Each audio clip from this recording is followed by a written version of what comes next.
अब हम स्पेसिफिकली बात करेंगे S2 के बारे में। What exactly is this S2? S2 हमारा एक इन मेमोरी डेटाबेस है जो कि जावा में लिखा गया है। मतलब ये एप्लीकेशन के साथ ही मेमोरी में रन होता है, और रियल माइस्क्यूल सर्वर हमें इसके लिए इंस्टॉल करने की कोई जरूरत नहीं रहती। राइट, तो डेवलपमेंट और टेस्टिंग के लिए हमारा बिल्कुल परफेक्ट है, क्योंकि इसमें एक तो जीरो सेटअप है, बस हमने डिपेंडेंसी ऐड करी है, हमारा काम शुरू। सेकंड, इसमें जैसी एप्लीकेशन स्टार्ट होती है हमारा S2 स्टार्ट हो जाता है। Third, very important point, application जैसे ही बंद होती है तो S2 का भी सारा डेटा हमारे चला जाता है, because it is in memory. Please remember this thing. Right, तो हम क्या करेंगे, सबसे पहले एप्लीकेशन एप्लीकेशन डॉट प्रॉपर्टी या फिर एप्लीकेशन डॉट YAML को कॉन्फ़िगर करेंगे।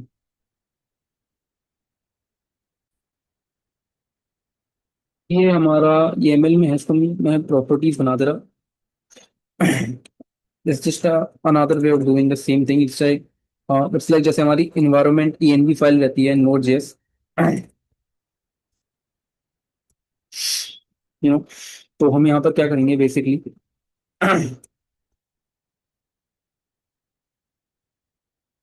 S2 डेटाबेस ये सारे अब हम लिखेंगे spring, you know, dot data source dot URL is equals to JDBC colon H2 v colon let's say MEMSCHOOLDB. That is what that makes school database. And then हम करेंगे string dot data source, मैं इसको लिखता हूँ and then I'll just explain it. ठीक है, तो now specifically what is this application और प्रॉपर्टीज फाइल? ये कुछ नहीं है, ये एक हमारी ऐसी वैल्यूज हैं जो थोड़ी सी सीक्रेट रखी जाती है from let's say outer world. तो लेट्स से अगर हमने कभी हमारी रेपो पुश भी की गिटहब पर, तो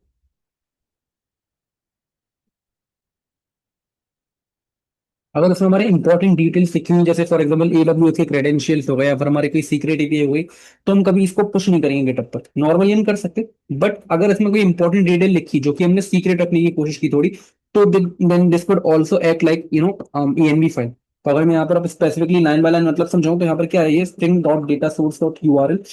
यहाँ पर यहाँ पर क्या है, S2 का मतलब यहाँ पर स्पेसिफिकली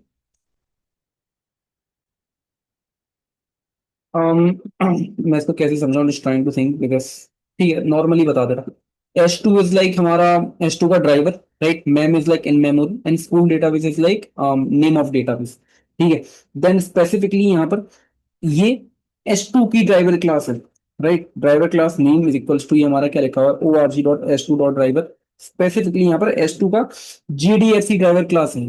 राइट, एंड देन फिर यूजर नेम पासवर्ड, पासवर्ड इसका हमेशा ऐसे एम्प्टी रह सकता है, ये S2 का डिफॉल्ट क्रेडेंशियल है। एंड यहाँ पर ऐसे मतलब होता क्या, ऐसे का मतलब होता है यहाँ पर system administrator. Right, and then इसके बाद स्पेसिफिकली फिर ये स्पेसिफिकली बोलता है हमारा हाइबरनेट से कि हमारे S2 के लिए SQL को जनरेट करो। Right, very simple. And then फिर स्पेसिफिकली यहाँ पर क्या हो रहा है, DDL auto equals to create drop. यहाँ पर क्या है, एप्लीकेशन स्टार्ट पर टेबल्स क्रिएट होना, बंद पे ड्रॉप होना, या फिर this is particularly good for developmental environment और टेस्टिंग इन्वायरमेंट। राइट, यानी जब हमारा एप्लीकेशन डेवलपमेंट उसमें हो, डेवलपमेंट फेज में, या फिर इसकी टेस्टिंग चल रही है। उसके बाद हमारा SQL क्यू क्या है, SQL क्यू का मतलब बेसिकली कुछ नहीं है, हाइबरनेट जो भी एसक्यूएल रन करे कंसोल में प्रिंट हो जाए वो। राइट, डीबगिंग के लिए it's like very good thing, it's like a very good practice. And then ये इट्स लाइक ये हमारा ब्राउजर बेस्ड कंसोल रहता विच S2 प्रोवाइड्स अस। तो इसको हमारा ट्रू कर दो, इनेबल कर दो। And then S2 console is like कि इस URL पे कंसोल हमें मिलेगा। Right, very simple.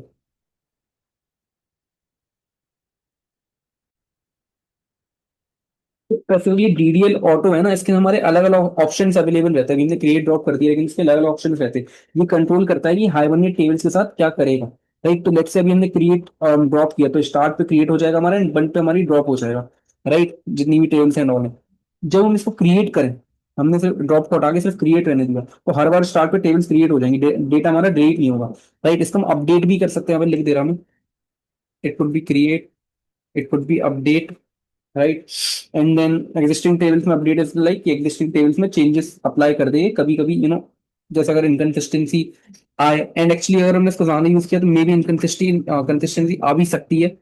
एंड कभी कभी इनकन्सिस्टेंसी से हट भी सकती है। इट्स बेसिकली ऑन की how we are exactly using it, हमारा मोटिव क्या है इसको यूज करने का। एंड देन हमारा एक रहता है none. None is like Hibernate कुछ भी मत करे, प्रोडक्शन में टेबल्स मैनुअली मैनेज करो, राइट। तो प्रोडक्शन में हमेशा production environment is like when the app has already been deployed, the app is been like already deployed and users are using it.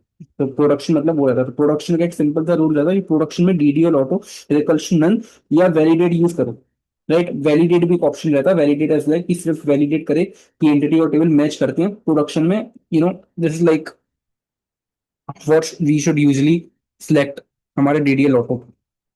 And then या तो production में हमारा none use करो या फिर हमारा वैलिडेट यूज करो। क्रिएट ड्रॉप से प्रोडक्शन डेटा हमारा डिलीट हो सकता है, which is really dangerous, right.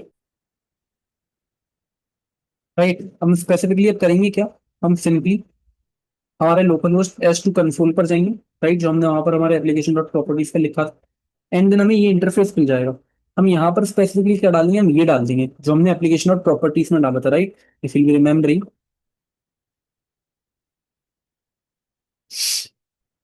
हमने डाला था यहाँ पर डेटा सोर्स डॉट यूआरएल में JDBC H2 in memory then school database, यहाँ पर हम ये डाल देंगे। यूजर नेम यही रहने देंगे, पासवर्ड खाली, एंड देन फिर कनेक्ट क्लिक कर देंगे, राइट। एंड देन फिर हमें साइड में यहाँ पर एक स्टूडेंट टेबल दिख जाएगा। अगर हम इस पर क्लिक करेंगे तो मैं अपने आप ये एसक्यूएल क्वेरी यहाँ पर आ जाएगी। एंड देन फिर हम इसको रन करेंगे तो अभी खाली क्योंकि कोई डेटा एग्जिस्ट नहीं करता, लेकिन यहाँ पर क्या हुआ हमारा, अभी कोई डेटा यहाँ पर टेबल एग्जिस्ट करती है, राइट। तो हाइबरनेट ने हमारी ऑटोमेटिकली बना दी, राइट। बहुत सिंपल सी बात है। तो I hope you have learn something valuable in this session. Let's meet in the next one.